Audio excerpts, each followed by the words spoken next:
La migración habría sido desde Yamnaya o desde esa zona del Cáucaso hacia Anatolia.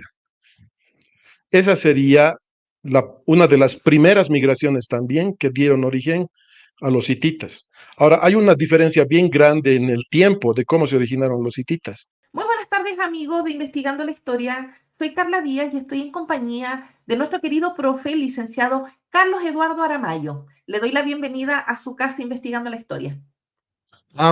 Muy buenas tardes, Carla. Sí, es un placer estar de nuevo en este canal que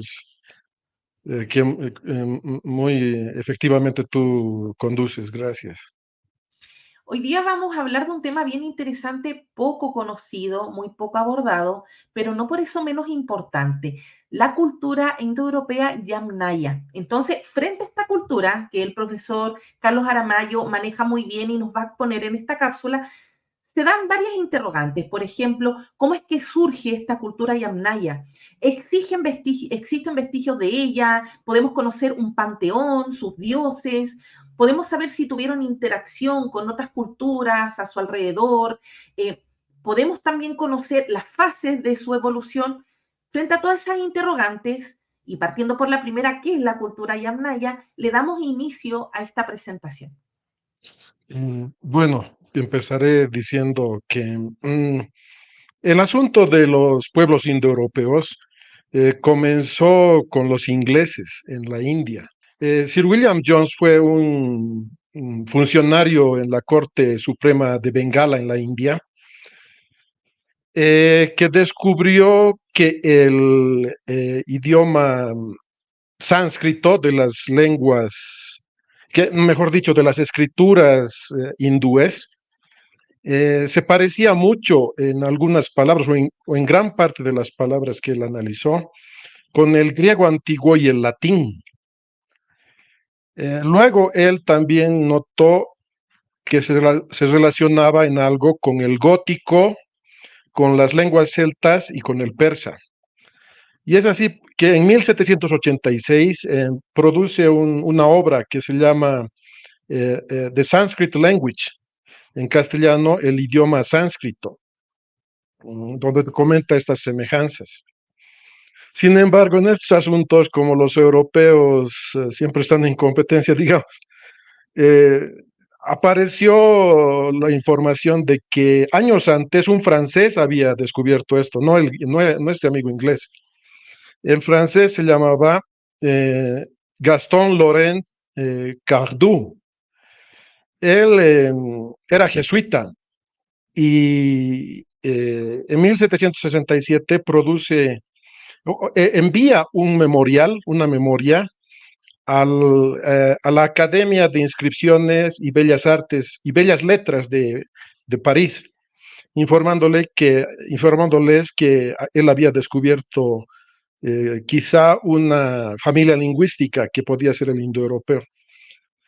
Y ahí no quedó el asunto, porque se descubrió posteriormente que 2 siglos antes, un italiano, un florentino que se llamaba Filippo Sassetti, que vivió entre 1540 y 1588, ya había descubierto esas semejanzas.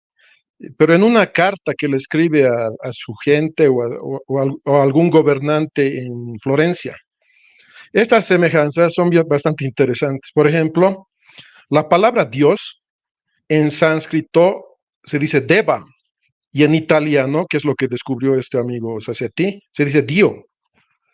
Después, serpiente se dice Sarpa en sánscrito y serpe en italiano.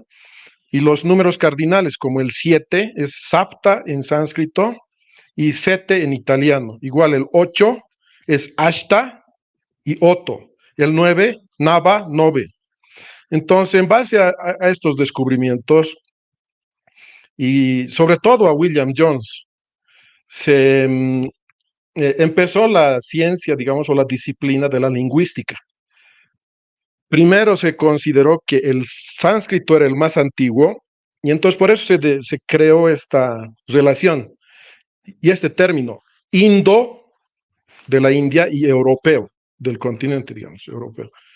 Se consideraba al principio que el origen era de la India, pero como vamos a ver posteriormente, los siguientes investigadores ya no consideraron a la India como el origen. Es así que pasaríamos a la siguiente imagen, por favor. Esta señora es muy importante en el desarrollo del estudio de las lenguas indoeuropeas. Ella se llamaba Marija Gimbutas. Era de nacionalidad lituana. Su primer trabajo importante lo realizó en 1946, cuando escribió sobre los entierros en Lituania en tiempos prehistóricos. Así se llamaba su primera publicación. Ella estudió en Alemania, en Tubinga o Tubingia. Estudió, digamos, la carrera de arqueología y también era antropóloga. Eh, Ella consideró entre 1946 y 1971 que el origen de todos los pueblos indoeuropeos estaba en los kurganes. O sea, es un término bastante interesante. Los kurganes son enterramientos en la zona del norte del Mar Negro y del Mar Caspio. Ella digamos, identificó diferentes culturas y les llamó Kurgan 1, Kurgan 2, Kurgan 3, Kurgan 4, y sobre todo consideró que el origen de toda esta serie de culturas era en el Asia Central, en el norte del Asia Central.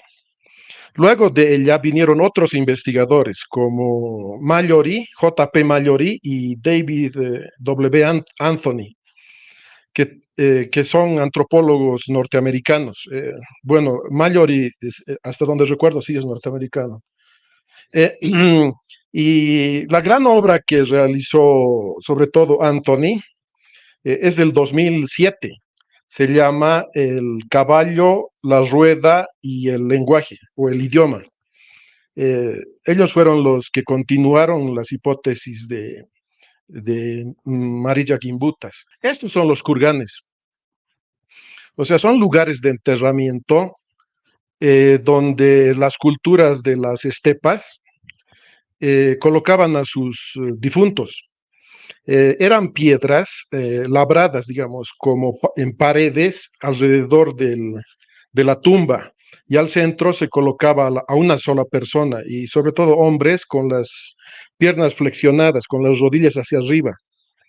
Ese es el enterramiento más típico de la cultura yamnaya, pero no es solamente de ellos, o sea, de las culturas, de una cultura anterior a ellos, de la Cherny Stog, también tenían kurganes, y las posteriores, y de toda la zona, digamos, de Europa Oriental hasta cerca a Asia Central, que habla de la cerámica, o sea, que muestra la cerámica de Yamnaya, que era bastante simple, y tenía como unos diseños o como unas impresiones de tela o nudos que le hubieran impreso en ella. O sea, no es una cerámica muy desarrollada, porque esta cultura sobre todo era nómada, y como vimos anteriormente en la imagen del Kurgán, solo dejaron cementerios, no tenían ciudades, nada. Inclusive se cree que tenían carretas en las cuales se desplazaban, y eran pueblos pastoriles que tenían la crianza de toros, de ganado vacuno, digamos, después de caballos y quizá ovejas o cabras, digamos, algo así. Bueno, de cabras no estoy muy seguro, pero ovejas, caballos y toros, digamos. Y se desplazaban muy fácilmente por todas las estepas al norte del Mar Caspio y del Mar Negro, que habla del análisis genético que se hizo.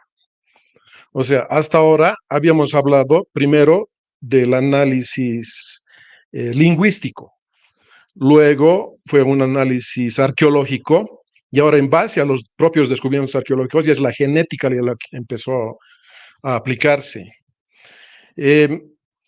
Al centro, donde dice pastores de las estepas occidentales, pastores Yamnaya, es la región donde se concentró la cultura de Yamnaya. Abajo están los cazadores-recolectores del Cáucaso, con una flecha que va hacia arriba.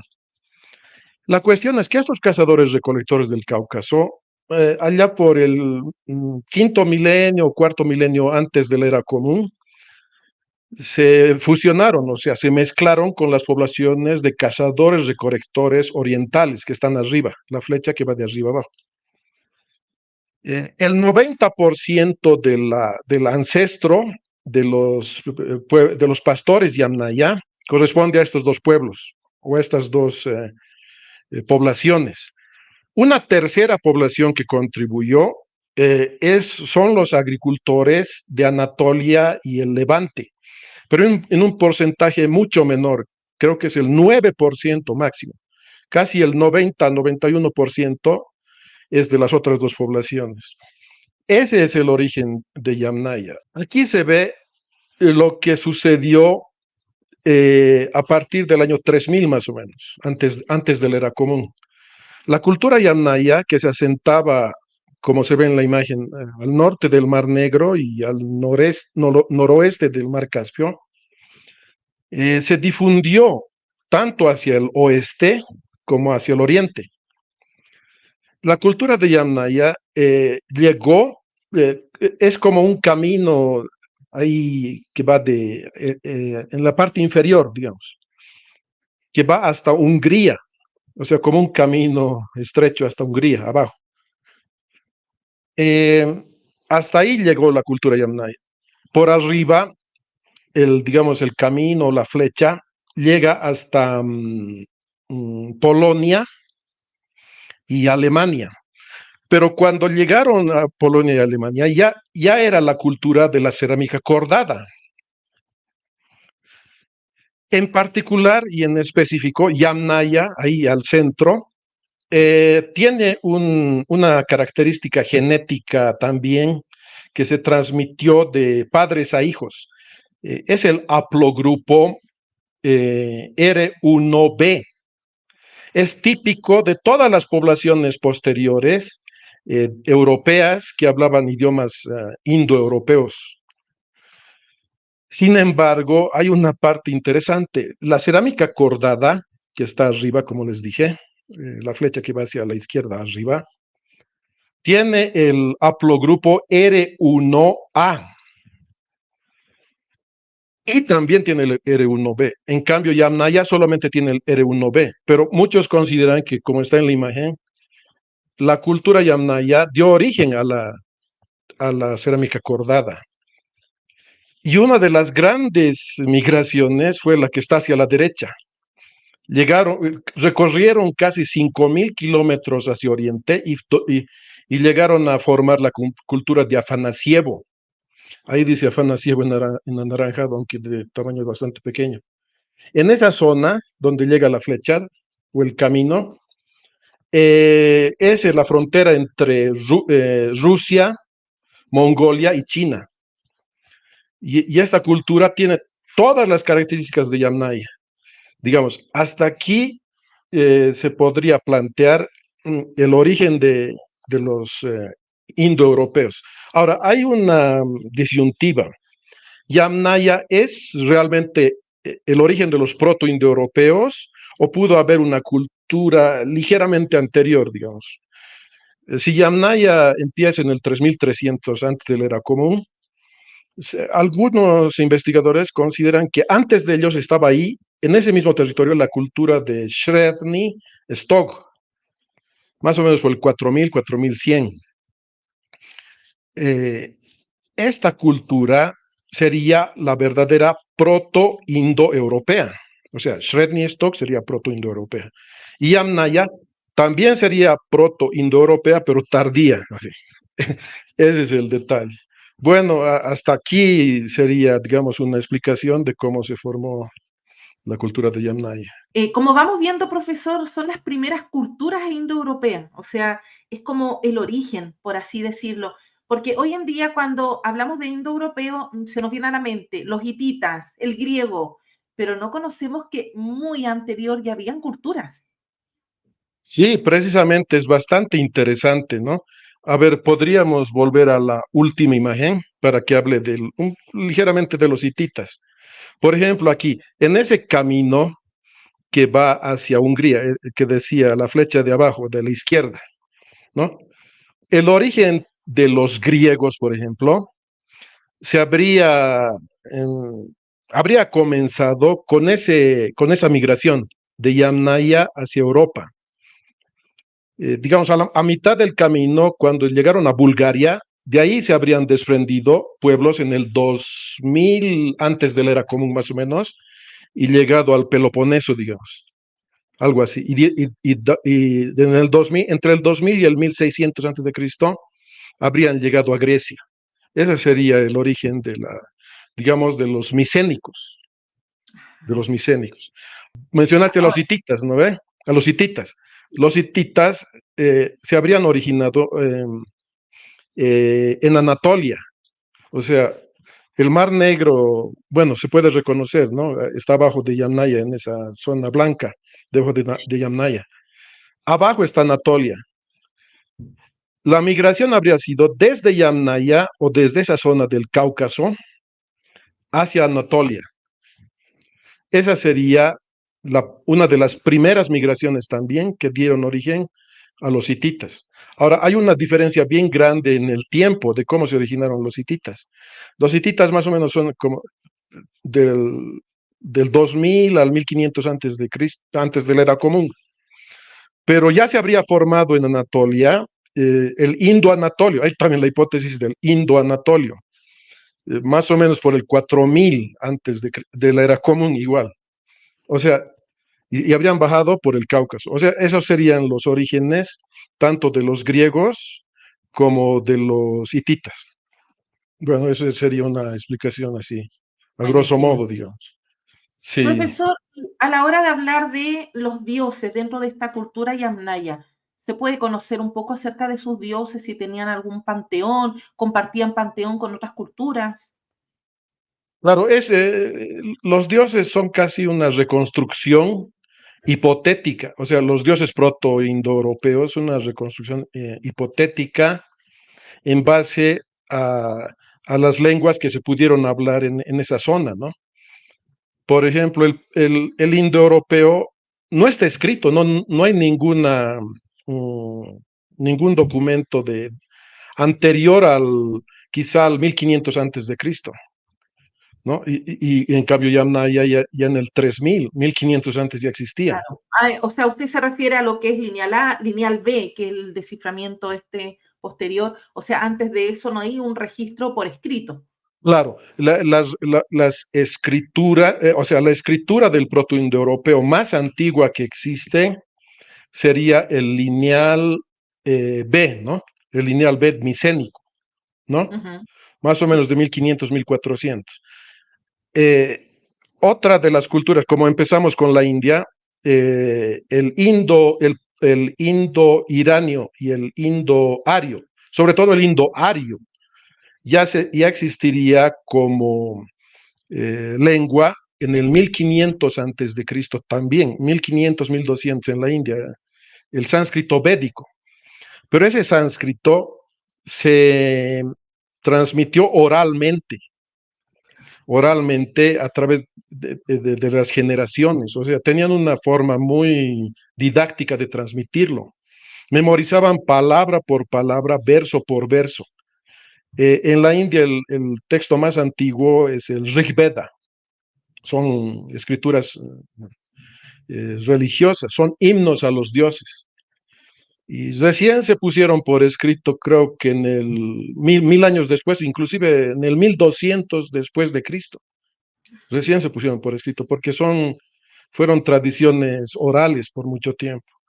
Sí, es así. Y los dioses se construyen del protoindoeuropeo a partir de los dioses similares que existían en otras culturas posteriores. Por ejemplo, una palabra que se reconstruye es, como dije hace rato, ¿no? La palabra Dios, existe, quiere decir el luminoso, Dios, se refiere a la luz, al día. Parece que ese concepto era de los seres celestiales que eran luminosos en el protoindoeuropeo. Tiene sus, digamos, sus posteriores divinidades, por ejemplo, en Zeus. Algunos, claro, dudan de esa reconstrucción, pero otros están seguros que es así. Zeus se parece bastante a la pronunciación Dios o Dios, y en la Ujú. India son los Devas.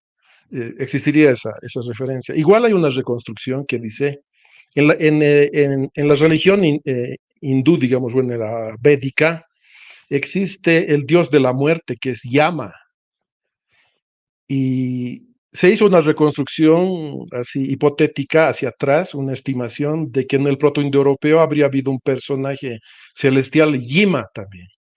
O sea, hasta ahí podría decir por el momento una relación con el proto indoeuropeo y su panteón, quizá un tanto reducido. Sería interesante volver o explicarlo más en algún otro programa, digamos, ¿no? O Sí, oportunidad. y ya me imagino esto, lo que representa la palabra Deu, algo así, que es Eh, luz, luminoso. Yo ya veo sí, para los antiguos lo importante que era la luz y la oscuridad, o sea, cómo es que ellos percibían. claro, la divinidad, digamos, siempre está asociada con la luz, ¿no? O Exacto. sea, y el día, el sol, el día.